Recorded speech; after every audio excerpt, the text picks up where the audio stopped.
what is a woman is a fascinating question, and it's fascinating that we're asking it. Like, so I've been, it started for me in 2013 when I met a mother of a transgender child. And I had just never, and I didn't have any strong thoughts about this. I just thought, well, I've never met somebody who made the decision to let their young child, at the time, the child was 6 years old. I was like, 6 years old, already transitioned. What's up? You know? And she told me this really remarkable story about how actually they started the social transition at the age of 3. And I was like, oh, come on, you got to tell me more about this. And it turns out that in the culture wars, there are no winners, just podcasters. Only a few are willing to risk their lives in the face of some of the dumbest ideas to have ever captured human civilization.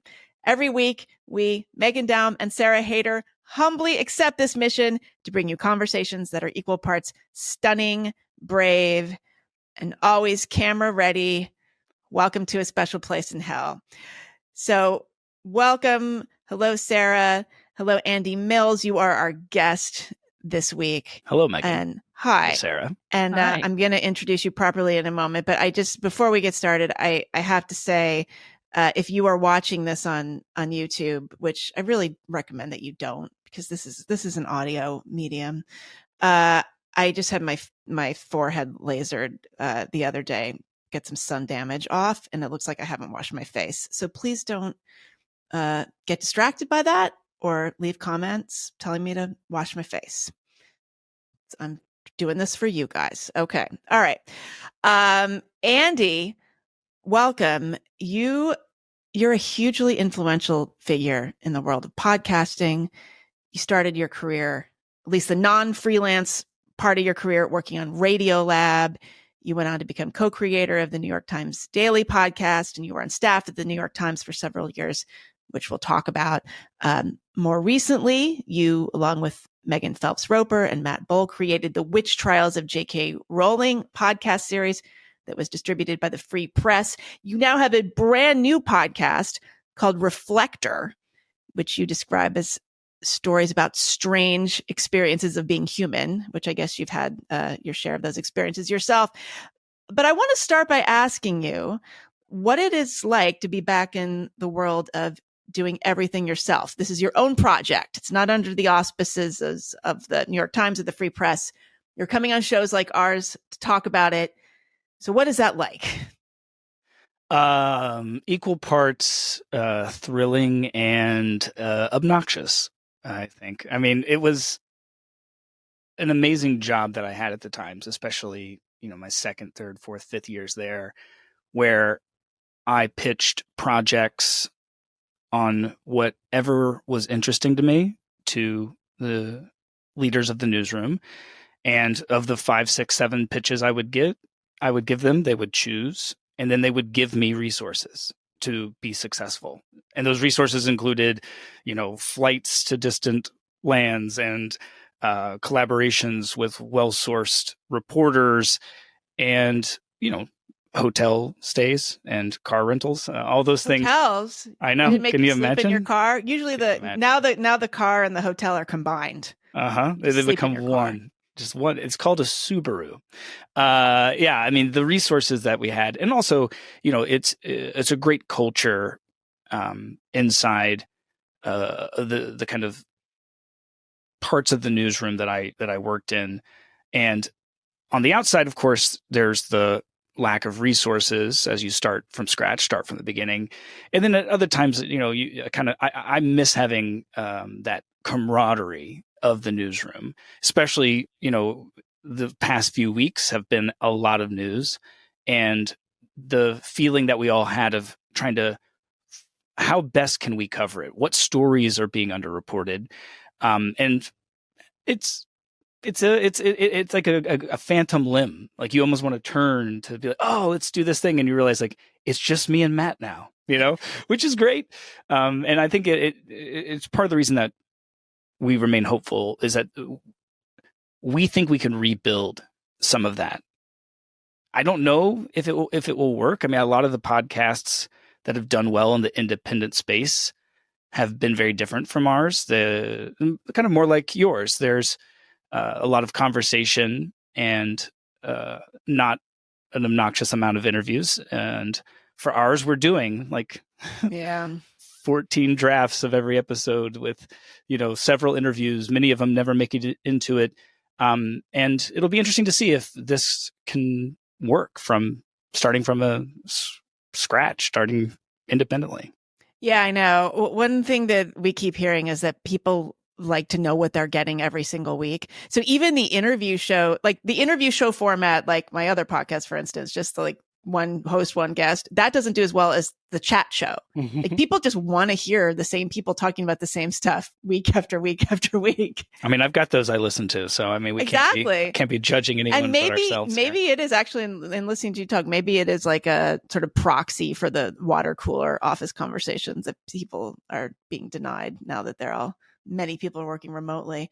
But okay, so we could definitely go down a long tangent of like, why is it we have so many people listening to so many podcasts and how that overlaps with the loneliness epidemic? But perhaps we're their friends. We're friends you pay for. Yeah, I mean, the parasocial $6 a month. $6 a month. That's nothing. That's such a bargain. Nothing. I know. Who needs actual relationships when you have parasocial relationships? Yeah. I know. God, I'm sure you have so much to say about that because you've been working in this medium for so long. I mean, before really, you were a radio person, but all right. Well, but before we get to that, let's talk about Reflector. So what is sort of the concept and what do you look for in your stories and what's your process? Well, Reflector is a storytelling show. It has elements of it that are familiar if you listened to public radio feature shows in the 2000 teens era, Radiolab, This American Life, where we take a story or a subject and we try and dive into it, pick it apart, pay attention to it, report it out, and then, edit it into something that is both pleasing to listen to, but we also hope inspires deeper thought and reflection. But it's also, in some ways, it's a follow-up to the witch trials of J.K. Rowling in the sense that after we published that series, we heard from so many people who were grateful to have this conversation, this public debate that was really complicated from the outside to understand what exactly everybody was arguing about. And they would write us being so grateful that we just told them like, hey, here's the kind of best faith version of where everyone's coming from, and you can make up your own mind. And we thought there are so many issues like that. Let's see if we can expand on that. So, we covered the rap on trial debate that's happening, especially because it pits some of my own values against themselves. Here we have the importance of freedom of speech on the one hand, but then the importance of the justice system being able to prosecute people who are committing serious violent crimes on the other hand. And it has all the hallmarks of the big touchstones of our moment with racism and systemic racism accusations and the way that there's been a crime boom in many neighborhoods since the pandemic, the influence of social media. So we're like, okay, this is all interesting. Let's try and tell a story and not tell people, here's what you need to think about rap on trial, right? Here's the opinion you need to have or else you're an idiot. Mm-hmm. I think that serves a certain audience well. And yet I don't think it's necessarily the best thing for our pluralistic society. And we're trying to live out our values of like what we think good journalism can do. And part of that is telling a great story that you lose yourself in it and suddenly you're walking in someone else's shoes and you're getting a view of the world from another person's perspective. And some of that is trying to help people see why this thing is actually worth debating because both sides have some fucking good points here, Like it isn't idiots versus geniuses. These are people versus people. Mm-hmm. Yeah. So when you first went to work for Radiolab, to be clear, that was a radio show, right? Was it a podcast? Mm-hmm. It was a public radio show, right? It remains on and radio, remains. Okay. But this was during the podcasting was still very new. So okay. We were the number 3 podcast in the world for a long time. not a lot of competition, but that was the case for many years. And it really wasn't until kind of 2013, 2014, especially after our friends released Serial that it went from growing and growing and growing to this massive spike. Right. Okay. So when you were at that job, was the sort of climate around the office and around the production exactly what you just described? Like, we want to get into the questions that need to be asked, and we are all here because we are people who are curious, and we want to resist bias, and basically all the values that you just described, were they pretty much in place at that time? Yes. I mean, this is why I think I've had a front row seat to a fascinating chapter in the history of American journalism, is because in 2011 and 2012, right as I got my first staff job, moved to New York City, my first proper newsroom job, there still was at the core of what we were doing the values that public radio was famous for. Yes, we were a little bit nerdy. Yes, we had a bias towards intellectualism. Yes, that bias also overlapped with a left-leaning bias, of course. There wasn't a ton of George W. Bush T-shirts going around, but there were quite a few people openly excited about the re-election of Barack Obama, right? It wasn't a perfect world by any means, but those values were not only like cornerstone, it was something we prided ourselves on. And there was an orneriness at the center of the work we were doing that if we were going to do an episode, like let's say one of my favorite episodes I made with the team at Radiolab is an episode called Blame. And the whole reason to go into an episode like Blame and to look at it sociologically and scientifically was to get people to question their shallow assumptions about how we distribute guilt and blame in our society, and tell them stories that would get them to think deeper. I don't think you could make a story like Blame just 2, 3, 4 years later, right? It really was kind of this turning point, and a different set of values now is competing to be central. I don't think it's been settled, although I can tell you that I witnessed a change, and I could tell you what values were in place at the time. I can't tell you exactly what the new ones became, and that's interesting, and to me anyway, that it's been harder to pinpoint what is the central core mission of not only the newsroom I was a part of, but a number of other newsrooms in our country that have been trying to pivot in this polarized and very social media influenced age we're living in. So you mean that they are sort of working in opposition to something rather than promoting a new idea? I mean, wouldn't you, is the idea not, we want to elevate marginalized voices and we want to correct for, centuries of white male ascendancy? Like, what, I feel like that's what they would say.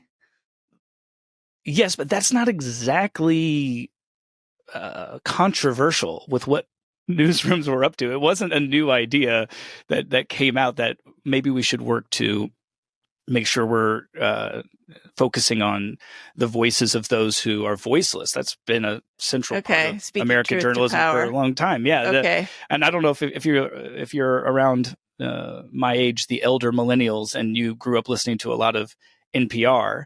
I mean, you've heard so many stories about the plights of Native Americans, about the injustices of our criminal justice system, our whole lives. It's not as those things were already present. I think the forces that changed, I think of them as two separate entities that are competing for a deeper change in a lot of American newsrooms. One of them I think of as more kind of establishment, left-leaning, I would say like overconfident Democrats, right? This is like the embodiment of this is the professor of journalism at NYU, Jay Rosen. And a part of their worldview is that Democratic policies and Democratic positions are actually really, really popular it's just a messaging problem. If only the Democratic Party could message better, the working class would realize that this is the team for them. And I think naturally out of that comes, if the journalists were doing their jobs and explaining Build Back Better right, if they were explaining who the Democrats really are, then the working class people of this world would see that this is the party for them. In fact, everyone would see that this is the party for them. And so they fight against things like both sidesism. They think that there's a huge fairness bias in the American media. Fairness bias. This. I know this is not my view, and yet I want to understand this view, right? This is my prerogative. Try to understand people, even if they hold views I don't. But they think that even right now, that there is a fairness bias that means that if we say something about, let's say, Donald Trump being dishonest, then we must say, well, Joe Biden is also dishonest. And they think that that has been a foundational force for too many years in journalism, and that we should abandon it. And for that group, like, we can get into like what I think is the best version of them is like, if Donald Trump really is Hitler, then maybe they're right. So like caveat that maybe for later, but that group still believes in a lot of the core values of journalism. They still believe in the freedom of speech largely. They still believe in the need to have a diverse amount of voices on an op-ed page, for example. But they think that we need to drop this both sidesism, which is poisoning American democracy. And then there's another force that I think often gets called the woke, which seems, I don't mean that as a pejorative. It just, they never got a name. I don't. So it's like heterodox never got a better name either. Yeah. So we got work to do. And this force is different. They don't believe deeply in a lot of the core values, and they don't have a lot of I don't believe they have a lot of stated values. They have a lot of grievances, and they have a lot of things that they want to eradicate. White supremacy being a big part of it.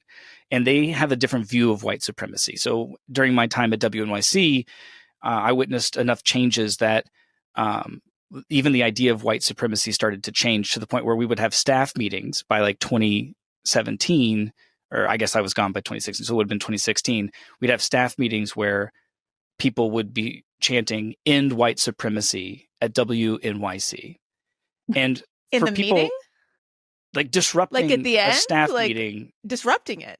Yes, things that you would eventually see in 2020 on a broader scale were happening in places like this early, and it really split the audience because a lot of people were like, "Wait, you think WNYC is a white supremacy organization? Like, why would you work here? Like, I would never work for a white supremacy organization."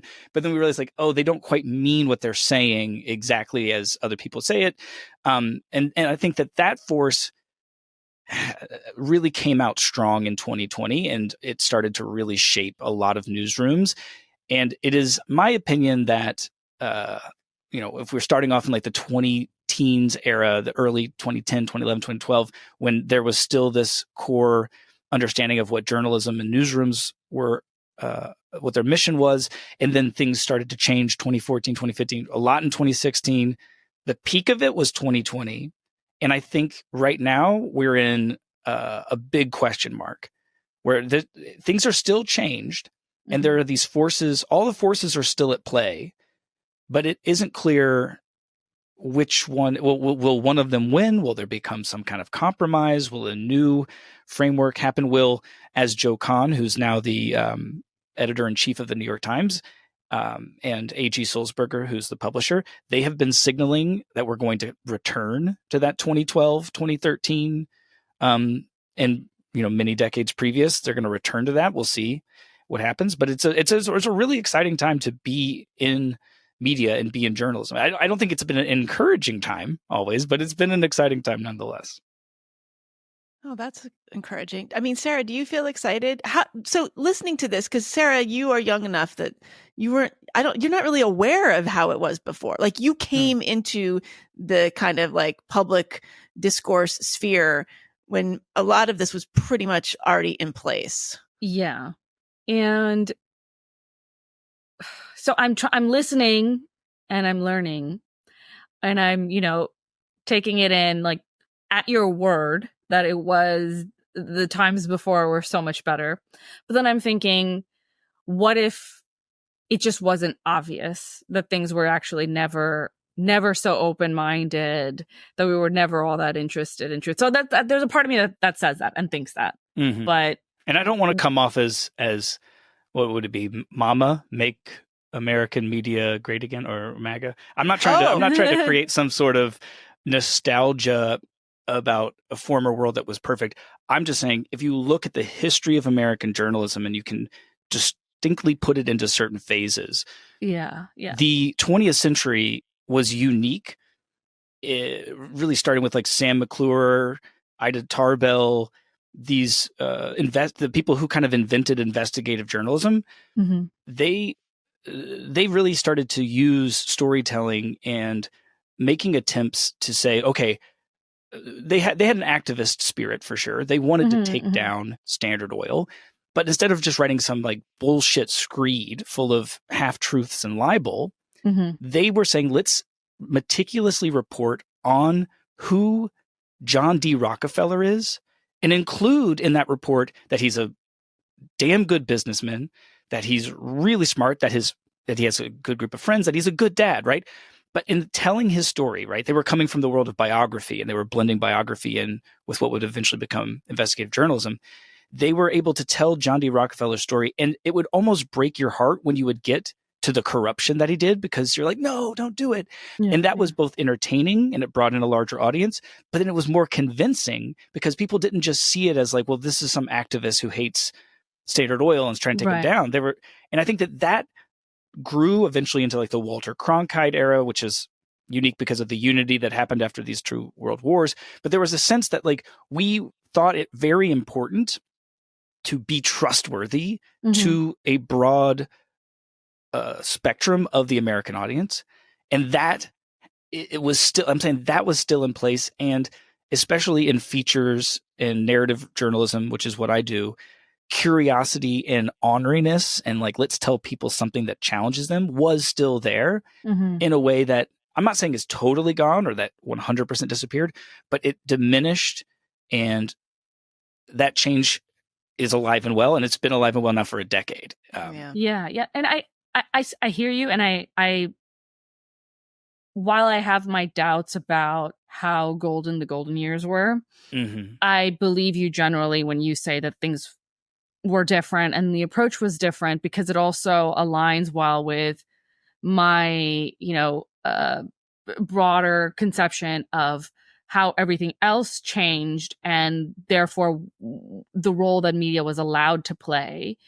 And by that, I mean, when you have a country with, strong institutions, otherwise you have, people go to church, people have avenues in their lives, like communities, things that are strong and kind of immovable. There is a space for something to insert a little bit of intrigue and some question marks and give us some doubt. And that in that context, we can find that doubt exciting and interesting because we are secure in every other way. But I think that what might have changed and, forced, I think, so many other things to change, including the media, is that we lost that sense of certainty in all these other avenues of life. And now we seek it wherever we can get it. Yeah. And we're not as favorable to a media landscape that is, open questions. We want somebody really to give us what, our priests might have given us. Yeah.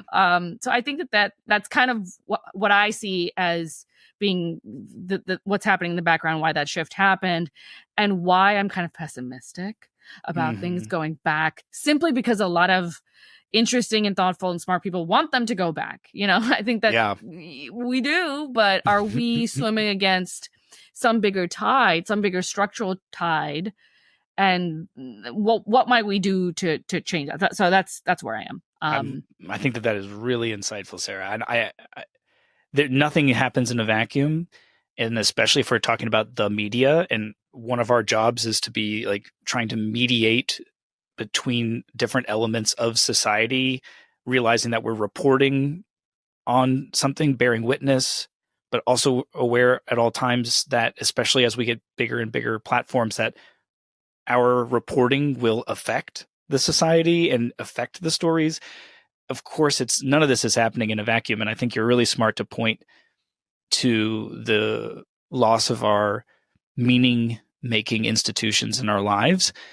And like I think of it like this, like, I'm still buddies with all my friends from the New York Times, and I'll see them post a good story that they wrote on social media, and then I'll punish myself by looking at the comments and the amount of vitriol, like, and often the chorus, especially on a place like Threads or something like that, is that the New York Times wants Trump to win, that they're actively fighting against democracy, that they have become a Rupert Murdoch adjacent right-wing rag, right? And just derailing my friend.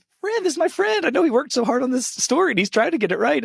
And I think you could say, well, that guy was always mad at the New York Times. There was a version of those commenters that mad at the New York Times back in the 90s. The only thing that's different is now we've got this thing and we can go say it. Mm-hmm. Okay, maybe it's to a certain extent, but I'm more in your camp when it comes to this. I think that it feels more important to them. And I think that there's a lot of people, we saw this especially with QAnon. And the reason I never made fun of QAnon is because every time I would do a story on QAnon, I would be like, they are just the most obvious version of what's happening to all my friends. We had this phenomenon where it felt important to go on the internet and tell a celebrity that they suck and that they're evil and that they're hurting the world. It felt important. Like, it was, the keyboard warrior is a derogatory way we talk about him, but it's not a bad description. It feels like I'm opening this up and I'm going into the war zone. And, you know, my commitments to nuance will say, well, there's always been a long history in democracies of letters, right? The intellectual figures of older ages used other mediums, and this is just this.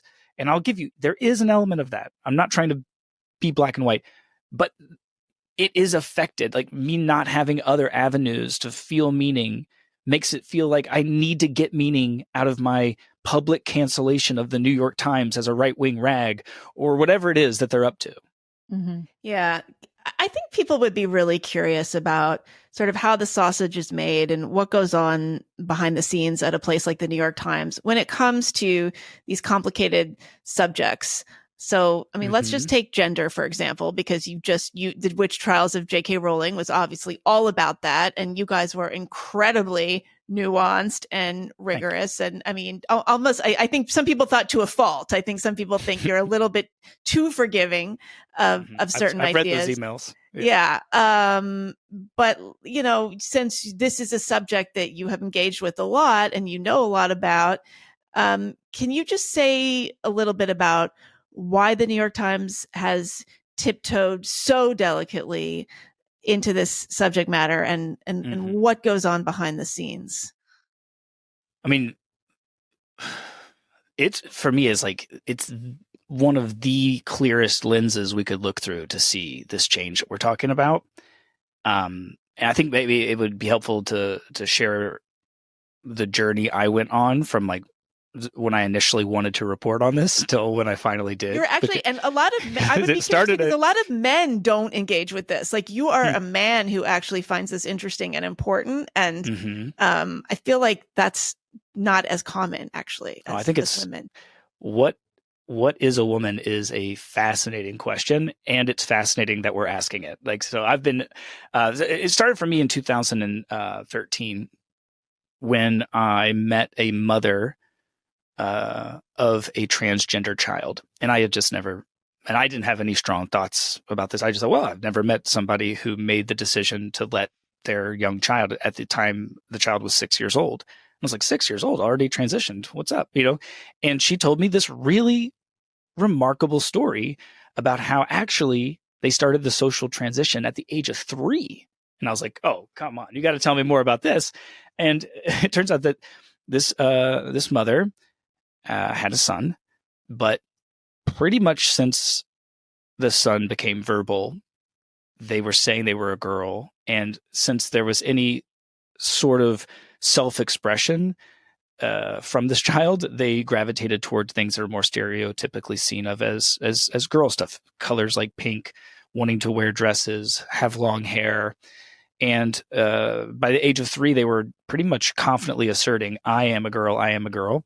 And this mother was like, I don't know what to do in a situation like this, went looking for resources, and there aren't a ton. And the ones that are out there and easiest to find on the internet say that if you don't affirm, you could really harm. And this mother loves her kid and wants to do the right thing for her kid, and made a decision that she knew was kind of nutso to be like, all right, we're going to change your name. And like right before this child's 4th birthday, like sent out a mass email to friends and family being like, it's, you know, new name, new gender, this is happening, and like got social blowback from it. You know, people were not cool with it. Not every uncle writes back like, cool thing, you know. And then but she did feel it seemed like it was the right decision, and things seemed to be going well. Fast forward, by the time this child was 6 years old, now in the 1st grade, a huge transition happens when they go to public school. Cut their hair, don't want to have long hair anymore, no longer wants to wear dresses, wants to wear clothes that are more typically seen as male, becomes friends with pretty much all boys at school, ditches the dolls, is more interested in trucks. And alarm bells are going off for this mom being like, oh, did I just make a huge mistake? And so has a conversation with her kid and says, do we go back to the old name? You know, like, this is a dialogue. We can make whatever decision. And the kid was like, I don't understand what you mean. I'm still a girl. I'm just a girl who's into this stuff. It doesn't make me less of a girl. And it's just wild because on the outside, at this point, nothing about the person's anatomy. This is a male anatomy, male presenting, but because of that 3-year identification with a woman, wanted to continue to identify as a woman. And this mother had a real question called, what is a girl? Like, what the heck is it? And so Radiolab, I pitched this. They were excited. We started doing interviews. They were moving. The mother was like tearful, and you could tell she just wanted to do the right thing. I took it to these neurologists at Columbia University and was like, what's going on? Is there truth to this whole male brain, female brain? We were reporting it out, and it was an exciting story. And it just took a couple of staffers at Radiolab who essentially confronted our team and said, I don't understand why Andy, a cis white heterosexual male, is so interested in this question of what is a girl. There was a sense of suspicion that I must be trying to dismantle or disrespect trans identities, when I just legitimately didn't know and thought it was interesting. And that killed it. That was enough to kill the story. And it wasn't, I mean, I think by the time I read Jesse Single's, or I saw the reaction to Jesse Single's Atlantic cover story in 2017, part of me thought, wow, those young staffers saved my career. Because I'm not sure I go on to create The Daily if that episode of Radiolab had ever aired. I didn't realize the kind of backlash that there might be to something like that. But I think that is a really important thing to know, that like it wasn't that people don't think it's interesting. When I got to the Times, everyone agreed it's one of the most interesting things happening in the world. It's one of the most like intriguing intellectual pursuits you could go down, especially when you start getting into how we would treat children, and this idea of medical treatment for something that many people are now saying is a social construct. But there was a sense in which you would become the next Jesse Single, and there's no way that you could be careful enough. People saw with Jesse's, that was a very carefully written piece. There was a little, there was provocative nature, and I mean, it's the Atlantic, right? They're trying to provoke. Like, it wasn't, but like it was also Jesse. I felt he bent over backwards. Yes. to be fair, and I think so I think his piece was 2018. So when was this happening at Radiolab that you were describing? Like 2015, 16, around there? No. It's 2014. Early, okay, wow. Earlier than that. Early days. Okay. Yeah. And so when people talked about Jesse's piece or saying, I don't want to be Jesse, were they at the same time able to say, and he did everything right in that piece, and I respect this as a piece of journalism? Or were they kind of throwing the piece under the bus as well? You know human nature too well to know that they could do that. They had to find, I mean, yes, there was a lot of journalists, especially at the Times, who were like, damn, that was a really good piece, and I can't believe the blowback. And it had the chilling effect that small amount of angry people on the internet are so famous for sure. But a lot of them would go, yeah, but you know what? He's online too much. And have you seen his Twitter account? He's always fighting with people on Twitter. They'd find some other reason. Yes, he's not guilty of the crime he's being accused of being an anti-trans bigot, but he is guilty of some other kind of social taboo. So I'm not like, don't stand up for him and like whatever. They'd find some reason to say he was not serious and maybe the Atlantic should have chosen someone else. But I just to like pull back a little bit, this is only one small example of the thing that's been happening inside of journalism over the last decade, because it's not just about the trans issue. It's about almost any kind of story you could want to talk about. I mean, a story that I tell oftentimes because it's not super politically charged. And I think that it's revealing about the forces at play, or at least the forces that have been at play in places like the New York Times and NPR. It comes into I believe it was January, could have been February. I think it was January 2020. I was on the politics team covering what we thought was the biggest story of the year. Who are the Democrats going to put up against Donald Trump in the 2020 presidential election, right? We did not yet understand that that the science desk talking about COVID, we're like, yeah, we'll get to that. We got an interview with Amy Klobuchar over here. But we were in Iowa and we were doing the thing that you do. Going door to door, asking Iowans who you're going to vote for and why. And a lot of varied responses. I'll just note, because of when we're having this conversation, the number one response we got was, I think Biden could win, but he's too old and he seems too old. This was in 2020. But clearly, after I'm talking many reporters talking to many voters, the favorite that we were hearing was Pete Buttigieg. And yet, at the end of the day, when we all sit at the bar at the hotel and we're talking about what stories we're going to do and no one wanted to write a story for the New York Times called Pete Buttigieg looks likely to win Iowa. I talked to these voters who said these glowing things about him, not because they had an animus against Pete Buttigieg, but because they spend way too much time on Twitter. They spend way too much time caring about the reaction to their story. And it was known at the time, it was just like a known fact to the most aggressive people on the internet that Pete Buttigieg is a media darling and they're soft on him and they're trying to push for him. And they didn't want to be the byline on the New York Times story that said nice things about Pete Buttigieg, because they would be they would be the main character on Twitter for the morning. They want their stories to be loved and liked and shared just like anybody else. And so there was this almost hot potato, I don't want to write it. And then this amazing thing happened. 2 staffers on Pete Buttigieg's team quit because they said his team lacked sufficient diversity. And everyone was dying to publish that story. Yeah. And that was the cover the next day. That was the story. 2 staffers of color, which, by the way, staffers of color, I was like, that's a new one. Staffers of color, exit Buttigieg team citing lack of diversity. And that was beloved. And no one even remembers Pete Buttigieg won Iowa. It turned out later on that he kind of tied Sanders, but the night that we tallied the votes, he won. And I think that's just a part of it. It's hard to overstate how much many of these journalists, just like everybody else wants to be liked. Mm-hmm. And like you're saying, Sarah, without these institutions, they're putting way too much stock in their self-worth in people liking them on the internet.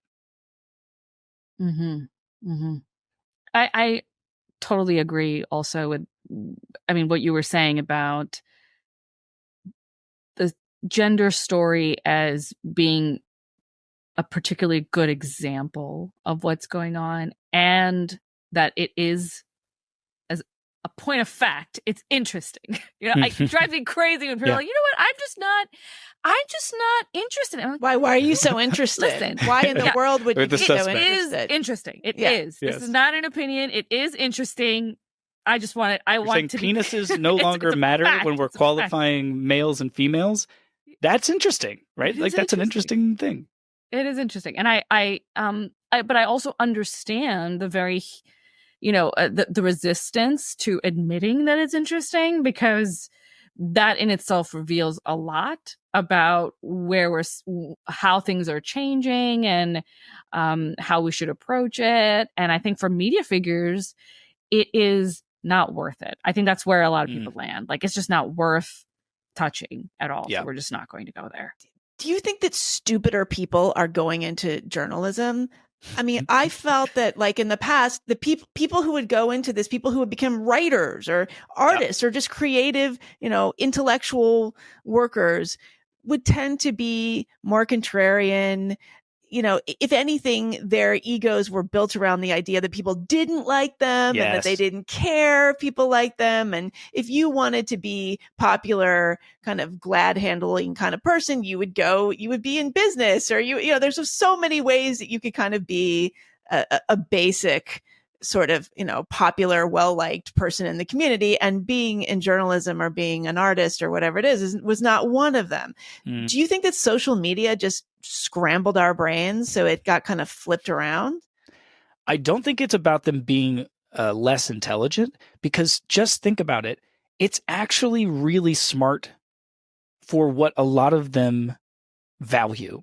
If what you value is being a famous journalist, you have to read the room. It's just intelligence.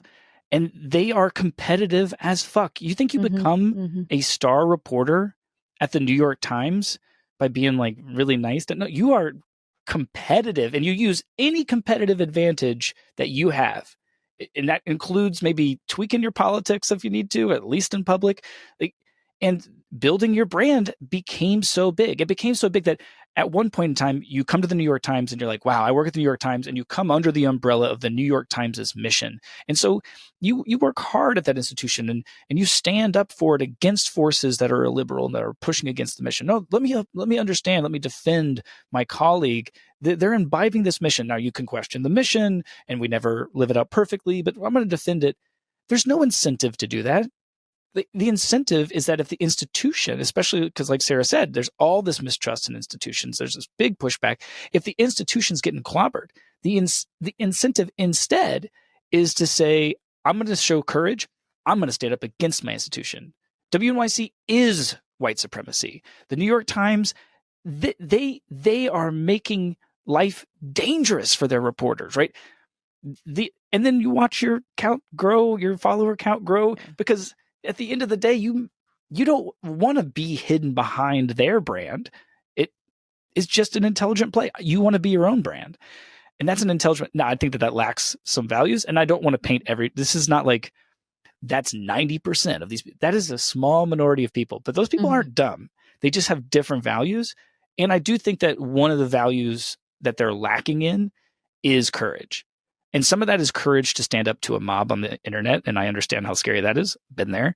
But also some of that is the courage to tell the truth, even when it's not what you thought it might be. Even when it like makes you question your own biases and assumptions. You're like, yeah, but this is what the reporting showed.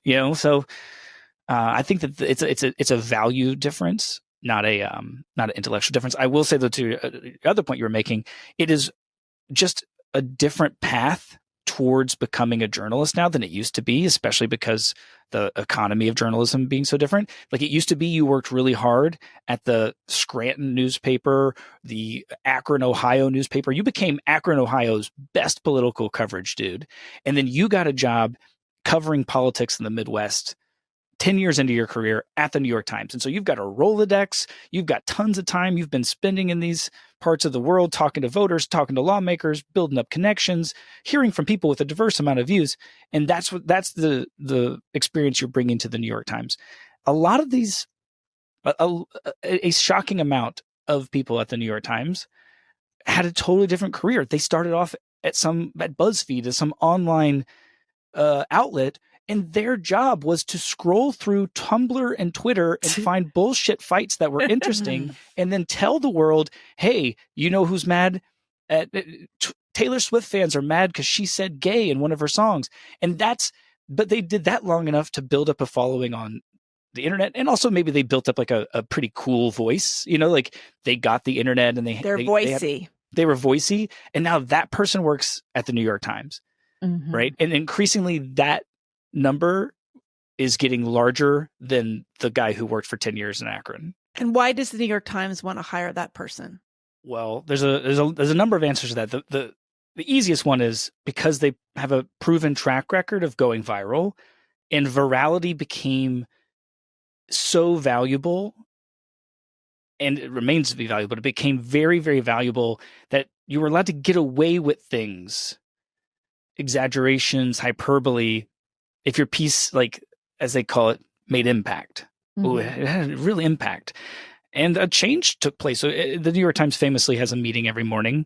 Used to be at 9. I think it's 9:30 now. I used to attend regularly as the representative of the audio team. And at one point in time, we switched up who spoke first. It used to always be the editor would speak. Let's go to Washington. What's up in Washington? And it's really cool. Like, we have reporters all over and they'll say, hey, here's some news we're watching today. The vice president is speaking at NASA. We think they might make some news. So we've got a guy there and he's going to write a thing. The first person to speak, I can't even remember what year it changed, but it became the analytics team. They said, here's our biggest pieces from yesterday. Here's our number one Google searches. Here's what we're doing. We tried a thing yesterday where we put out the same story with 3 headlines. This is the headline that went viral. Take note, make more headlines like this. Now, those were still within the umbrella of the values of the New York Times, but it did stretch them a little bit, and it obviously had to change. And that's why they get the job. I just want to make clear, though, that they are by far still the minority. Like when Barry Weiss famously went on Twitter in the midst of the James Bennett saga and said that there was a civil war happening in the Times, she was right. But I think a lot of people saw it as like young people versus old people. But that's not true. It was a mix of ages. There was a lot more youth on one side than the other. And I also think that the side fighting so hard for like firing James Bennett, they were way, way, way small. Just like in our society, they have they have small numbers, but they're, through the dynamics and the incentives of our world, they're able to bat way above their weight. And right now, like some of the biggest names, the big Pulitzer Prize winners from the Times, they're still in that old school model. I mean, even Michael Barbaro, famous host of The Daily, he came up as a retail reporter. He got a job at the New York Times after many years covering Walmart and covering it like a boss. And his Rolodex was deep. I mean, Walmart was really important. And then with Amazon and the competition, right, they hired Barbaro because he had shown that he is good at covering that beat, and they wanted him, and they wanted his Rolodex and his connections. And then he proved himself there, and he got put onto the politics desk. He covered Mitt Romney, right? He's from that ilk, and he's definitely doing a lot of work, and he's a powerful force. But there could be maybe one younger staffer on his team that has the power to make him question or self-censor in ways that would have been alien for when Michael was a reporter talking to somebody who's more senior. That dynamic we see it in our own lives. It's happening there as well. But why are the higher ups in the organization unable to see that these quote unquote Twitter mobs are only 19 people often? Like, are they not curious about it? Does it not matter? Why the disconnect? Well, it does matter. The reason I know that there were 19 people leading the charge in my own public shaming campaign is because the New York Times told me that. It was their data team that did the work to find out that, and actually it was 19 accounts. We think some of them were run by the same people. I think the most generous way to understand it is that they don't think it has ultimate power, but they know it has some power, and they try and make a dance of not giving it more than it deserves, but giving it some.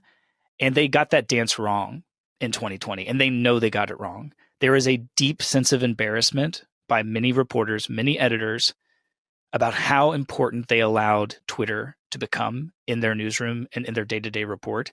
And they are trying to turn away. Now, some of that is because Elon Musk broke Twitter, and it doesn't have the power it once did at its ability to police behavior and language in the kind of left-leaning aspects of America. Mm-hmm. But I think another part of that is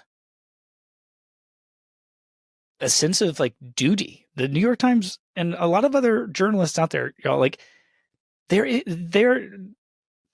have a lot of them have a sense of duty that they want to do the right thing.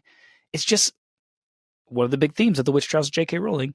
It's not clear all the time what that is. And I think especially in 2020, if you leaned even a little bit left, you may have shared things or done things on social media that you look back on now and are like, oh, let's delete that post. But you know that you were trying to be a good person then. And they were just doing it on a way bigger stage with a lot more at stake. And they're still doing that now. And I just want to say, like, I have my beefs with the New York Times. I'm rooting for one side in the Civil War. I'm not a partisan, but I do really love the mission of the Times, and I love to see that they're trying to tack back toward it. I don't think that is a done story. I think there's, especially if Donald Trump is elected again, I think we're likely to see the dynamics of 2020 come back, and it'll be interesting to see what big newsrooms like the Times do. And I'll just say that they, as imperfect as they are, they still have the best team in the country. And there were some people who, when I was getting publicly shamed or when other things were going on, they canceled their New York Times subscriptions and were like, we can't trust them anymore. I just say to people, like, don't give up. In fact, stay in it and write them letters. You know, the loudest voices are often, as somebody who used to get all the emails that got sent to the Daily, the loudest voices are the extremes. And in that world, because we're in the world of the left, it's extreme voices from the left constantly dogging us for not doing enough to support liberal causes. And a little email, a little chatter to be like, wow, thanks for that even-handed take on Joe Biden and abortion coverage. You know, whatever it is, like that. But of course, those people have lives and don't spend as much time on the internet. So it's a tough pill. Yeah. And we should say you've referred a couple of times to your cancellation. And we don't need to go into the details, but if in case people are confused, they can probably just go look that up. But well, don't Google me. I'm a tough Google. I don't want to just drop that in. I don't want to have to just drop that in there without explaining it. But actually, you know, before we get to that, and I think this might be relevant, you know, you mentioned courage before. It's not that these people are stupid, of course. It's that there's a sort of fundamental lack of courageousness. There was a interesting moment in the witch trials of J.K. Rowling, in your recent updates, the reflector episodes that are sort of looking back on that series, and you revisit a lot of the people you spoke with, including Helen Lewis, the brilliant Helen Lewis, who's a Atlantic contributor. She's a writer and a commentator. She's British, and she's very British. She's very British. Definitely smarter than the rest of us. And she talks about the lack of courage on the part of journalists in not speaking up on this issue. And you say, well, look, people have jobs to protect and they have families to protect and mortgages to pay. And that you were saying that you really understood why there is a reluctance to speak up. Some of your best friends don't speak up, and certainly some of our best friends don't speak up. And I'm with you. I tend to try to be charitable toward them. I mean, not everybody is as freewheeling as we are. And, you know, I always say I have nothing to lose. So that's why I talk. And well, I always say that I get kudos for the courage to not read the room and, you know, let it dictate me. But the truth is, like, I'm actually not very good at reading the room. Yeah, so that's my superpower. Room illiterate. Yeah, this is going on here. I'm like, hang on, you guys don't think this is interesting? Yeah, exactly. But Helen pushed back on that, and she said, well, I don't really care at a certain point. Like some people do. At a certain point, someone is going to have to speak up. If we're all just kind of sitting around waiting for someone else to talk, why are you in this job? And I kind of wondered for a second, is that kind of a British thing? Like I'm thinking, okay, well, maybe you have health insurance and maybe you've got the NIH and maybe, certainly the conversation around gender is a little less polarized, or at least polarized in different ways than it is in the US. And I just wonder what you thought of that moment and why it is that you defend some of your colleagues who have remained silent on this issue as well as other issues. I love that moment. I adore Helen Lewis. I find her to be equal parts entertaining and inspiring. I'm very glad that she came back for this look back that we did. I'm not necessarily defending it from the standpoint of I think they're right. Just like me as a journalist, I think one of the things that makes me good at my job is that I used to be a fundamentalist Christian, a fundamentalist believer. Sarah can attest to. I'm not interested in being a fundamentalist anything anymore. And so instead, I'm just trying to say, like, what is it that they're going through leading them to make a decision that I don't know if I would make? All right, maybe I hope I wouldn't make. And let's try and get to the root of it. And I didn't want to dismiss it as like, well, they should just grow a pair and speak up, because it is more complicated than that. Even though at the end of the day, I find Helen's argument persuasive that until the word, and Megan Phelps-Roper jumped in on this too, right? That if you're waiting for the world to change for you to speak up, you are going to be waiting a long time. Mm-hmm. It's you speaking up that will change the world. And this gets also just like my broader thoughts on life is I'm pretty sure this is it. Like, I'm going to be pumped if it turns out to be an afterlife or something. I'll be like, wow, this is a shocker. I really didn't think this was coming, but I'm not going to count on it. And if this is all we get, I just don't know why this job isn't that good. It's a good job. It's a great job, but it's not that good if you aren't pursuing your actual curiosity. Mm-hmm. Yeah. Like, right. Exactly. People on the outside go for something that paid better. Well, that's the thing. Like, you already make so many sacrifices to be in this business. That's my question, I guess. What are you there for as, a new like you're a young journalist? What exactly are you doing? What exactly are you getting from being a part of that landscape? It seems to me as if you're like willingly entering this environment that is actually pretty closed-minded and not, and not where I would go if I, as a sort of a young person who was thinking about, or where would I go if I wanted to just think openly and have interesting conversations, would I go to the media landscape necessarily? And I wonder, what do you have to say, Andy, about this theory that I've like been noodling around with, which is that to some degree, the journalism is a victim of its own success, that, journalists are, they are seen as paragons of something. Like there's a certain level of prestige that journalism has today, that being a reporter has today, that it might not have had maybe a generation or two generations ago. And because there's this kind of status, attached to the profession itself, that these other kinds of values that you may have pursued solely, and uniformly, and that you just don't. That's not what's pulling you in as much anymore. Now there's this prestige element that brings in a newer crowd, even. I think it's an interesting theory, and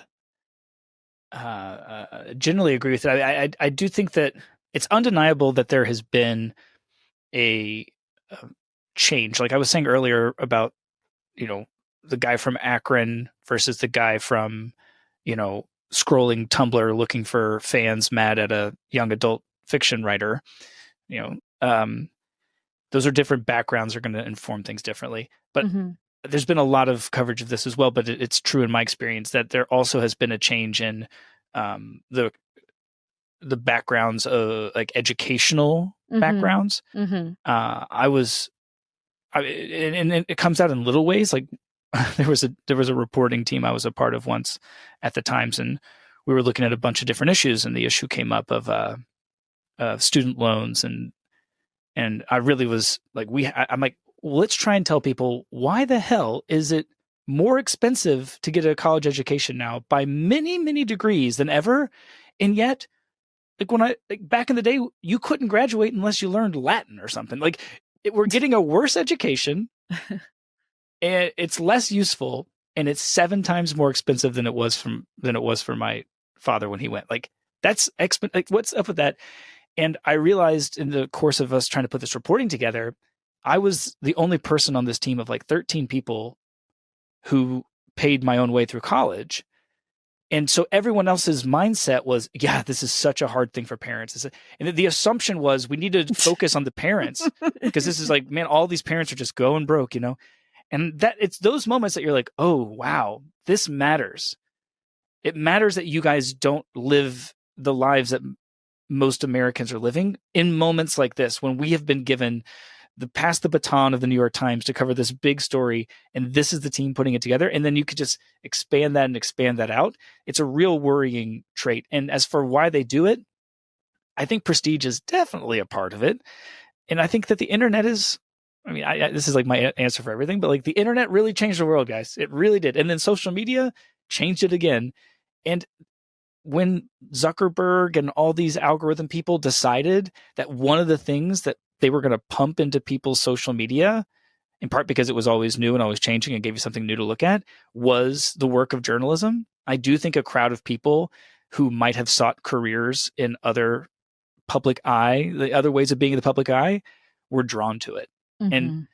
And I don't think that one will last. I think we're already seeing people go like, I'll just become a TikTok star, like, yeah, I don't have to do this anymore. And I think that might weed some of the worst of it, the people who really aren't in it for the values that I think are important to sustaining the enterprise democracy we have, and the role that journalism plays in it.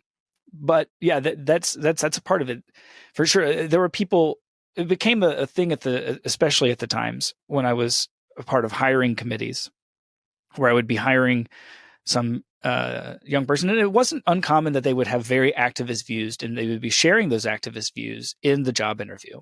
You ask questions like, what stories should we be covering more? If you were to come, and you would get people who would openly say things like, I was appalled that, the Daily didn't cover the BIPOC trans rally at Prospect Park. I just thought it was like a huge story. It would have been a great episode of the Daily. And I would say to them, like, well, do you know why we didn't cover that? Like, what is your theory for why we didn't cover that? And their theory was that we had a bias against that group of people, not that the story was big in Brooklyn, but might not be big in the whole country or whatever. And I wasn't like saying you're wrong. I just thought, oh, that's a different kind of person with a different kind of background that's coming into it. And their motivation was they wanted to make it more of an activism thing. They are coming from a genuine, I think, a good place in the human spirit, wanting to leave the world more just. And they see journalism as a tool to push their politics and the issues they care about into the world. And in that way, that's been around since the beginning of journalism too. I mean, in fact, that's actually how it was before the 20th century. They're sort of like bringing it back to say like, well, maybe we just go back to the days where you had a Democrat paper and you had a Whig paper and you had a Republican paper. And it does appear that might be where we end up. Well, I think that's what's happening with this sort of independent creator economy, which I want to ask you about in a minute. But do you think that part of their mission, or maybe a lot of it, entailed driving the old guard out? I mean, you resigned from the New York Times in 2021, I think.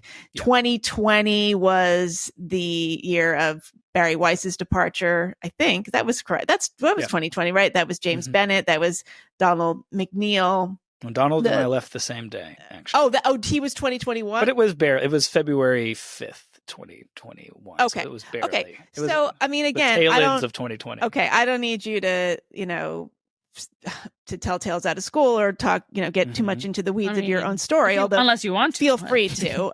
But like,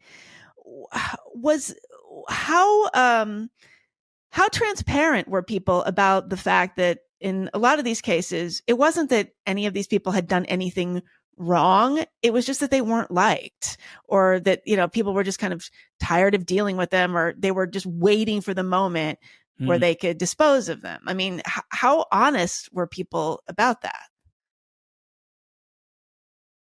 Jealousies and a desire to replace one person with a preferred person. I mean, those were a very significant percentage of the motivation behind a lot of that stuff, for sure.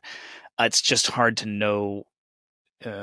As like a reporter, I feel bound to not give false or misleading numbers or like proportions of that. But I think that the story maybe that shows that I would turn to say like this could shed a light on that is that throughout 2020, Donald McNeil Jr. really emerged as an unlikely star of the Daily and of the New York Times newsroom. He had been there forever, old timer in more ways than one, in his sense of what journalism is, and his age. But he was just really on with the COVID coverage, and whatever you think of it now with hindsight, and maybe he, in his own book, he talks about how he regrets taking Fauci's word for some of this stuff that he said. He was doing journalism in a way that I really admired, doing his best in a tough beat and rising to the occasion with his expertise, his contacts, his doggedness. And yet, after as COVID became more and more a story and the Daily would continually turn, I mean, we got to a point where we were like, Donald McNeil had to get at least one episode a week. Maybe make it 2 episodes, right? Everybody wants to know what's up with COVID, and he's our guy. There was a small but vocal part of our team that was saying, we need to turn to someone who is not a white man about this. This is problematic that like Michael Barbaro, a white man, is going on to talk with Donald McNeil Jr., a white man, about COVID every time. We need more diversity. And there was like, okay, well, that would be great. So let's just make sure we cast a wide net. So what's the story that we have? What's the question we have about COVID? Let's turn to the science desk and ask like, who's the best on this story right now? And oftentimes it was Donald, like he just was on that beat. But there was this reporter named Apruva who was also on the beat. And it got to the point where people would be mad saying like, Apruva should be doing this. And it wasn't because Apruva had better reporting or whatever. It was just because Apruva had a different background and a different skin complexion. And, diversity is, not something that I think is valueless. I'm not one of these people who thinks like we shouldn't try and have a diverse roster. I think that especially in a newsroom, all kinds of backgrounds, bring them in. But this is the part that I think pisses people off. And I think is actually a bit insulting is they just wanted her to do it because of her skin color, pretty much. And that group of people were very happy to push Donald out when he got into the hot seat over his comments. It's almost like, especially because it was, both Donald and I had both been put on the short list for the Pulitzer Prize, and that's a whole talk about inside baseball envy. I don't know, the Times has a limited amount of reporters and pieces they can put up, and he and I both were up for a few that year. And there is for sure yes, let's finally get him out and put Apruva in. And then people were open about it, even at the time on Slack and other places, excited in part because of those superficial reasons. And that's a shame. Wow. Yeah. Ugh. It's horrible. I remember loving the coverage that was coming out in the Donald McNeil era. I mean, the irony is, though, he was giving the message that ultimately everyone at the New York Times wanted, which was that the sky was falling. I mean, he was pretty hysterical in some of those early interviews, from what I remember. Maybe I'm misremembering. Yes and no. I mean, it's totally easy to Monday morning quarterback. I'll tell you what he was, is that 3 weeks before the country shut down, before I always think of it as like when they shut down, like there wasn't going to be NBA that night. Like tons of people who don't care about this are like, "Hey, what's up?" For the first time, they're like, yeah. "No NBA." Like 3 weeks before that happened, Donald, while being, some people even on our team were saying like, I don't know if we should publish this. This is hysterical. Donald went on the Daily and said, "You need to prepare yourself for the possibility of spending a lot of time in your apartment. You need to ask yourself what you would need to like have a healthy life if for months, not weeks, but if months went by that you did not have another interaction with anyone who doesn't already live in your home." And that was prescient. And that was like, they said, "Oh, this guy's fun." Now, later on, when he was, I mean, he believes in the requirements to get a vaccine, right? He has his views, and those views are controversial, especially with some of the kind of free press crowd. But a good journalist trying to do his best on a tough beat and owning his mistakes largely, in his book that he just released, when he says that, when it comes to the lab leak theory, he thinks that he allowed himself to be in some ways manipulated by Tony Fauci, who had been a source of his, and who, you know how it is with sources. He and Fauci had been in communication for over 20 years, since they covered the AIDS virus. Like, he wasn't as maybe skeptical as some of the stuff Fauci was saying in the moment that as I think he wishes he had been. But anyway, we can have that conversation another time. Sorry, I feel like I'm derailing us. No. I mean, I think people are curious. And again, we don't need to turn this into a gossip session, but Barry Weiss wrote about how bullied she was by other staffers. And I mean, the stories that she has told publicly are shocking. Like, was that kind of stuff really going on, or was it happening on Slack channels? We also hear people say, "Oh, she was exaggerating. It's not really true." I mean, it just seems so astonishing that this kind of news organization with adult, this is an adult workplace, would be descending into middle school, like lunchroom stuff. And why is Slack in particular like the ground on which like a lot of like heads roll? Like, why is this? Why is it happening on Slack? What is it about Slack that's bringing Slack's people a together? Huge part of it. Yeah. What it did was it took a lot of the dynamics that I think we've all witnessed on places like Twitter, and it brought that into the workplace. For example, Slack is this internal messaging system that actually I found really helpful for my job. But you have like your team Slack where you're sharing all the stuff that you need for tomorrow's episode of the Daily, or your pitch Slack where everyone's throwing in pitch ideas for the next big coverage on the election. But you have like general Slacks where you have like, Slacks that everyone's invited to that get made that are like, hashtag problematic things at the New York Times or whatever, like, and you're like, "Oh, this is not a great one." And so like dynamics would happen where, for example, we ran a correction on a story about Jesse Singal that I believe was in the opinions page. It made claims that weren't true about Jesse Singal and his story in the Atlantic. Jesse asked us for a correction. We published the correction and allowed like a little blurb from Jesse alongside it. And that was enough for just a handful of staffers to be mad. And they just probably would have like been mad or like called the Redditor, like gone over to the Redditor's desk and been like, "This Jesse." But those like, I think it was just 3 people, but they were enough to go onto a number of Slack channels and say, "Can you believe this? Can you believe I can't believe they would never do this for someone else. What is this about? Jesse Singal doesn't belong here." And if you're me and you're Jesse's friend, what are you going to do? You're going to go on there and be like, "Hey guys, you're being a bunch of buttheads." Well, no, partly because I'm in a higher position than this person, and it's going to feel like I'm publicly attacking them. So no one in higher positions of power or whatever want to go on there and say anything, because then it's seen as like, oh, well, there's no free speech here and you're shutting us down, or whatever it is. And it just creates a really weird dynamic. And it was annoying until James Bennett. And that point, it started to really change. And what had been just normal gossipy immaturities about someone like Barry Weiss also became a part of that in the midst of the James Bennett world. And an aspect of it too, and I think you guys have talked about this in your show before, is what like John Haidt and Greg Lukianoff call safetyism. That made its way into the workplace as well, to where for a group of people, it wasn't just maybe unwise to publish an op-ed or to dedicate a whole page in the op-ed section to Trump voters talking about why they continue to support him. Debates, that's maybe seen as, it was seen as unsafe. It was seen as an act of white supremacy. It was seen as creating a hostile workplace.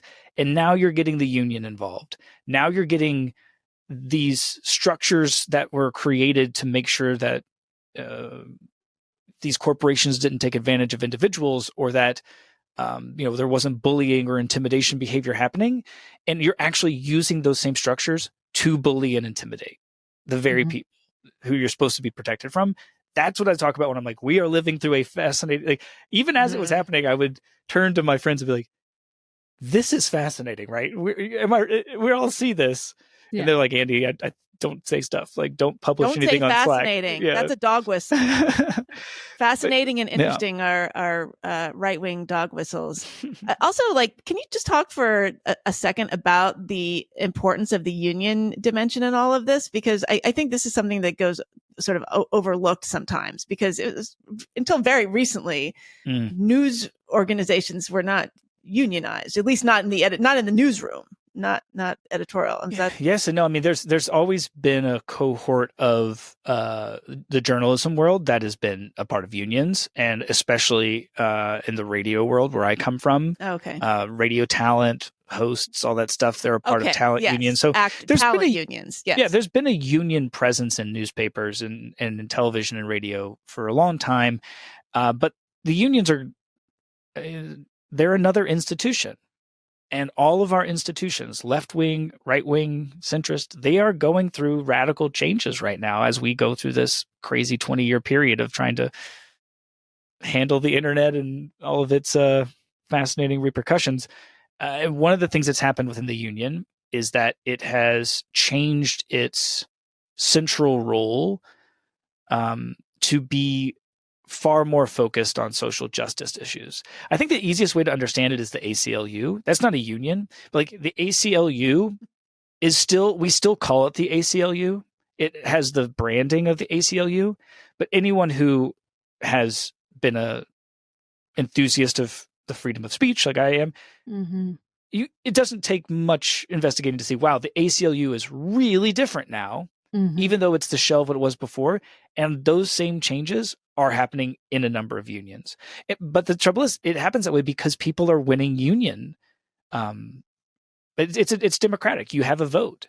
And so, like, in my union that I was a part of at the New York Times, my union guys, shout out to Jim, they were the kind of stereotypical New York union guys. They had that New York accent, and they're like, we're going to make sure you get a great contract. This contract's going to be dynamite, and they were older, often, probably someone who you'd categorize as white. And there was a move to say, we need women of color to be in these positions. And it just so happened that came with a lot of other political priorities and changes. So, there was, I'm not exaggerating when I say this, one of the biggest holdups for a while in the union's contract was a small but vocal union members who are saying that we need to make a misgendering policy in the New York Times, to where even in an obituary, you do not misgender someone after their transition. You cannot refer to them at any time by their old gender pronoun that they got, or by whatever. And they They were fighting for this in the union, saying like, we won't leave the negotiating table. It's like alongside like how much goes to our benefits and retirements and what kind of insurance policies there. And that, and you know, like, I don't think my buddy Jim has that job anymore. Like the guys who are like scratching their heads, they're gone. And then the new people who are in there, that's what they, you know, they're excited to push for that. And so you saw this when it came out in the fall. GLAAD, working with some other activists, attacked the New York Times for their coverage. Emily Bazelon, Megan Twohey, and some other really dogged journalists. Superstar, dynamite reporters. They did incredibly sensitive, very, very thoughtful. If anything, if there was any bias there, it was definitely a pro, you know, affirmative cares. Their bias, if it was anything, it was in the direction of the more left-leaning side of this argument. And this is in the magazine. You're talking about Emily's piece in the New York Times Magazine. Yeah. Okay. Yeah, that was kind of the thing that set it off. But then it was a push against the Times, as not only were they labeled as anti-trans, and you know, the head of the ACLU, Chase Strangio, went on NBC to say that for many years they had become like extreme right-wing talking people. He's not the head of the ACLU, by the way. Oh, yeah, sorry. He's one of the lawyers in the LGBTQ arm of the ACLU. No, I just don't want to get a correction. I accidentally gave him such an amazing promotion. Yeah, didn't mean. Well, that's okay. Just elevate. Okay. Elevate. But they drove it. It got to the point where they created a list of all the problematic writers who'd done problematic stories at the Times, and there were cries that they should retract stories, that they should correct them, that people should be fired, that opinion writers should be fired. And they even took it as far as to drive a truck. GLAAD drove a truck around the New York Times building that said that New York Times needs to stop essentially promoting the idea that trans people don't exist. They took it all the way there, even as sensitive as it was, and that the union, instead of standing up for the journalists who were being attacked, the union was encouraging that exact behavior. Like how difficult would that be to explain to the like early 20th century really leaders? It's like we're in the upside down. And also, can we explain this phenomenon of driving a truck around for social justice expression? Is that not like an environmental? I've never done it myself. Honestly, like, is it an electric vehicle? Like, well, how is this not? It just seems like completely contrary to a sort of progressive agenda. It didn't work, and I don't think that they'll try it again. And I think that it was a real watershed moment that it didn't work. This is one of the things I say when I talk about things are changing. The James Bennett stuff, the stuff that happened with Donald McNeil and I, this was even more public and more intense than those backlashes that eventually resulted in us having to resign, or, you know, what language am I supposed to use when I talk about this? Us leaving the New York Times. But Joe Kahn, A.G. Sulzberger, the leaders of the New York Times, they didn't just not let go of their journalists. They have vigorously defended them and their work. No apologies. And in fact, they said in their public letter, we will not be intimidated. And you will be punished. If you work at the New York Times and you try this again, you will be punished. And I thought, wow, things have really changed. And I think they've changed in a way that those of us who are, you know, kind of classical, you know, whatever you want to call it, like pro-pluralism, open-minded, I think it buoys us. You know, I try not to be a partisan, and I don't have a lot of partisan views, but I don't think that should be mistaken with like not being like someone deeply committed to values. And like one of the things I really value is trying to create a open dialogue in our country where we can just see the problems that we face with clarity, see our fellow man with clarity, especially when we don't see eye to eye with them, and find some way to, you know, create compromise and understanding, or else we're going to have violence. I don't know. It seems like those are kind of your alternative. Well, it's encouraging that things are changing. Meanwhile, we all, three of us and friends of ours, are out in the wilderness here being independent creators. You are on your own. Sarah and I often ask ourselves if we're really imagining things, or if in fact podcasts are the place where the best conversations are happening. Like, are we missing, is there stuff actually going on public radio that like is great and is just as good as a lot of these podcasts, and we're just not hearing it? So I wonder what you think about all this independent media stuff. Like, I'm in this, sometimes it's called the heterodoxy, the free speech space, whatever. There's infighting is starting to happen, and, people are, sort of leaning one way or the other, despite, protesting that they are in fact completely, nonpartisan or just open to anything. I don't know. What do you think's happening to this economy of thought here? The Substack economy and the podcast economy? Well, let's do the good, the bad, and the ugly. Okay. The good, I think that in many ways it's the encouraging part of this internet smartphone boom. The amount that people are willing to just get deep, and their hunger for intellectual stimulation, for a deeper understanding of the world, is shocking at times. And you see the numbers of hours that people are diving into histories and philosophies, and diving into like niche subjects around health or whatever.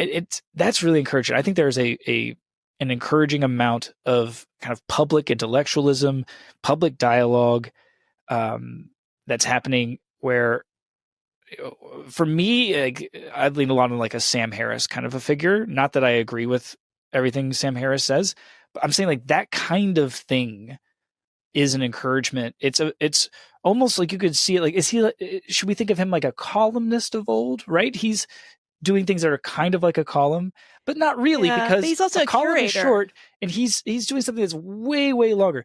Is he a journalist? He's interviewing people. Well, but not really. He's occupying a different kind of space where he's essentially thinking out loud and trying to tell you how he's come to the views that he holds, and then he's advocating for his views. And even those of us who don't see eye to eye with him on everything, I think we find it to be stimulating and encouraging. And I think that model is really not only encouraging, but is like, I think that's going to continue to do well.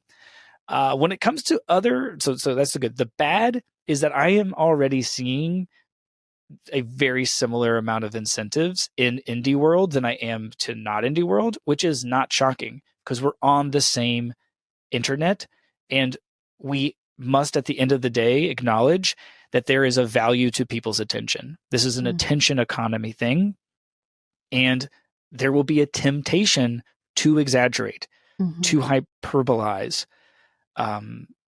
to play to your audience, right? That audience capture. I don't know who came up with that great phrase, but I find it to be poignant. And I see I'm not interested in it at all. But I will say, like, one of the like comments that will get me sometimes is people be like, "Gosh, this is boring. Oh, this is boring." And like, I think what they want is for me to have a hot take. And at the end of the day, I just have to hope that they really are the minority. They seem like it in most polls around most issues. The people with the most extreme views really don't show up too much. Even when it comes to like our political divisions, I don't know if you guys saw this from Pew Forum last year.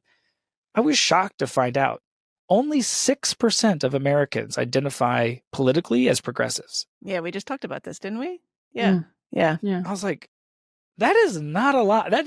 It feels a lot bigger. And I'm not saying progressives are the problem. I think some of their views are really interesting, and I have a lot of friends who are progressive. I'm not trying to create an enemy culture. I'm just saying that is a small number to feel like such a big presence. And I want to believe that that's true in our new indie world, that the people who want the blood sport, who only like Sam Harris when he's owning somebody, or, who want us to recreate the dynamics of the echo chambers of some of these other places just for a new echo chamber, right? I want to believe that they will lose, but I do worry about it. Yeah. And then the ugly truth is that at a certain point, I'm not sure people can afford this many subscriptions. Yeah. Yeah. And right now, I don't know, whoever's listening to this, your subscription dollars are the reason that we can pay our bills. And we are fucking grateful. But if you're already paying $20 a month for whatever your streaming services you're doing, and you're paying another $25-$30 a month for whatever newsletters, and then you're paying on top of that for some podcasts, there comes a time when this won't be sustainable. And it'll be interesting to see what happens. I mean, I think that my guess would be a similar thing would happen to what's starting to happen in video and movie streaming, where you're going to get bundles, people buying up a number of places and saying, actually, you can get, stars and all with the Paramount Plus thing. Problem is, who would do that? Like, so the people right. you need to agree to that, which would be, let's say, Sam Harris. Like, what you want is for Sam Harris to agree to be in a bundle with like 10 other writers and thinkers who are not as popular as him, he will share profits with them, but he has zero incentive to do that. Right. He can just eat it all himself. And, and I think that is what we're seeing, the superstars drifting away and taking, it's a winner take all economy. Yeah, absolutely. I don't know what the solution is. Yeah. There's only so many hours in the day and so many views that people are going to have. And I do think that we're in a transitional time. I mean, can you imagine if I went back 10 years, Megan and Sarah, and I was like, you're going to pay money to listen to a podcast. And you're like, no way. And then you'll be like, no. And then you're going to ask people to pay for yours. You're like, what happens in the next 10 years? What's going on in that future? What would you do differently? If you knew that this was coming, would you have even gone into this career? Well, I didn't get into the podcast world because I liked podcasts necessarily. I'm a story obsessed person, and I just want to go where people are hungry for a real story, like nuance and character. And that happened to be the podcast world. Like, it's just where it's where I met an audience hungry for the kind of journalism that I wanted to make. Mm-hmm. And if that's no longer the case, then I will leave and find the audience somewhere else, because it's not like I love being in Pro Tools editing all the time, which is what I've spent many hours doing for 15 years now. So you were not always like a radio person. Like, would you have been like a book editor, or have you been a writer? Like, you like story. Did you just happen to find your way into the audio space? Yes. I mean, I tried to be a writer. My first gig was as a war reporter, conflict reporter in South Sudan, 2007 and 2008. And I was frustrated by how hard it was to capture the emotions of what I was witnessing in my 23-year-old like writing abilities. And I will say, like, when I learned that like I could turn a microphone on and put it next to what was happening, and I could ask someone, tell me about what you're feeling, tell me about what you're thinking, and then I could go and edit that was magic to me. And so that was definitely one part of it, was getting around the many years it would have taken me to get better at writing. But it was also the economy. There wasn't a place for me to get a job in 2008, 2009, 2010. I'm not getting a job at any big magazine. This is the recession. People were holding tight to those things. Right. Not that many people knew how to make a artful podcast. And I had just stumbled into it myself. And I have a bunch of friends who are musicians. And so I got them to show me how to use sound editing software. And I'm also just like, I am a nosy, chatty person who like loved going up to people and being like, why are you holding a sign with Barack Obama's face having an Adolf Hitler mustache, right? This is 2009. I didn't realize I was reporting on the Tea Party, but I was like, oh, what's going on? That's so interesting and you found that it worked better in an audio medium, like not visually. Like, why is audio so magical in a way that video just is not, I think?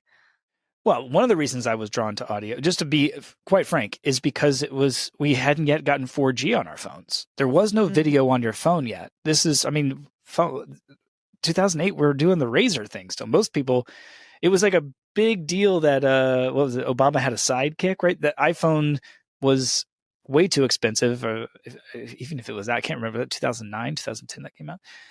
But we just weren't there yet with technology. I think young Andy today is probably on the apps doing storytelling over video. Oh, TikTok to get my start.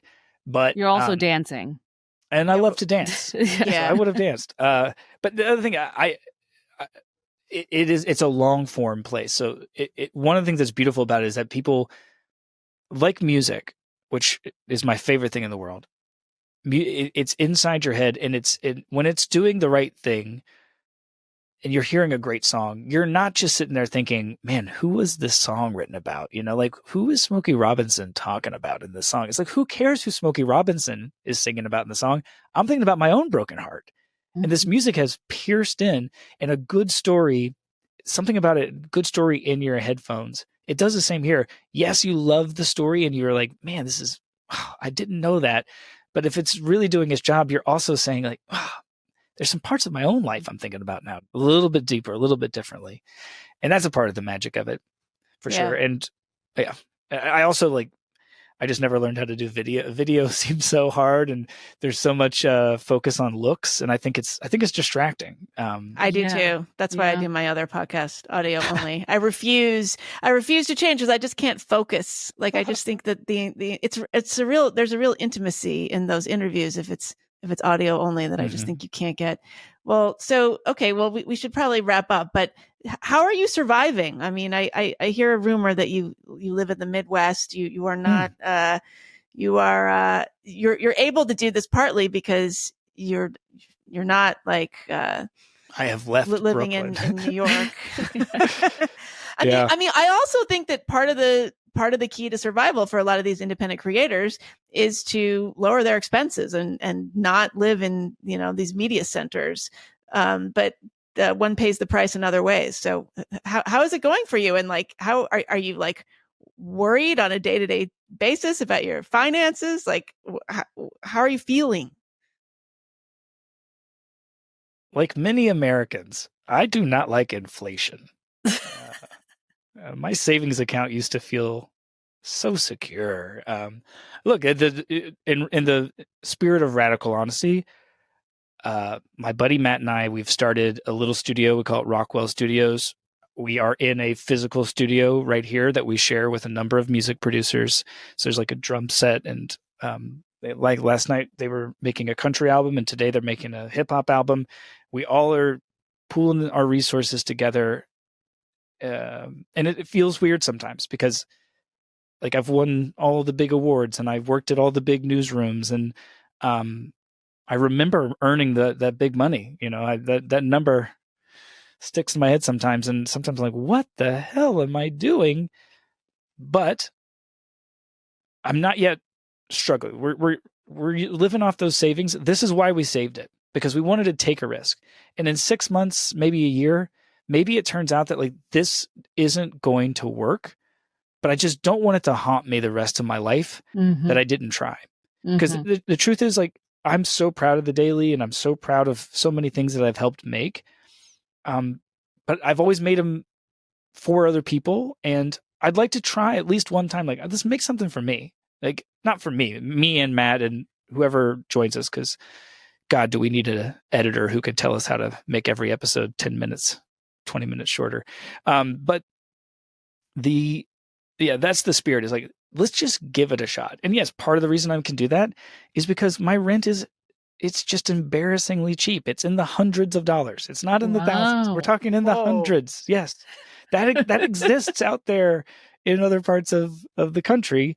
And I just have to find pleasure in other ways. I spend a lot of my time in the woods. I kayak a lot. I built my own sauna that out of a trailer, and it's like a mobile sauna. I can move it anywhere I want to. Put it by a lake, go swimming. You could monetize that.